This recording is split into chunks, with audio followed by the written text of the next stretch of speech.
Halo sobat, kali ini, saya akan mengajak Anda untuk melihat keadaan Waduk Pusong Lama Lokseumawe Aceh. Lokasi ini merupakan salah satu desa yang masuk dalam destinasi wisata lokal kota Lokseumawe. Tidak asing bagi Anda, jika bertemu dengan unggas atau kren berwarna putih, memenuhi pepohonan bakau. Burung-burung bangau putih ini, sudah bersarang dan membuat habitat semenjak tahun 1999.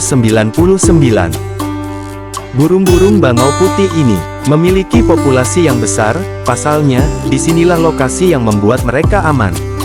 Hal ini, terjadi lantaran pemerintah setempat melindungi atau menjadikan mereka salah satu spesies yang dilindungi. Selain itu, lokasi waduk ini, juga dijadikan oleh masyarakat setempat sebagai lahan mencari nafkah. Banyak sekali ikan, udang, kepiting dan beberapa jenis ikan kecil lainnya hidup beranak pinak dalam lahan ini. Ikan dan kepiting atau jenis makanan siput lainnya, hadir dengan sendirinya seiring perjalanan alam di seputaran waduk. Ada juga masyarakat setempat, memanfaatkan lokasi di dalamnya sebagai ternak ikan.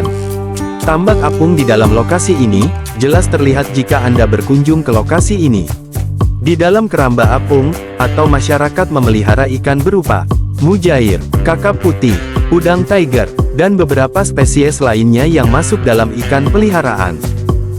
Nelayan yang Anda lihat ini, adalah salah satu warga desa setempat, yang sudah berdomisili sejak lama sekali. Semenjak COVID-19 melanda dunia, termasuk masyarakat di sini, sangat membutuhkan lahan ini.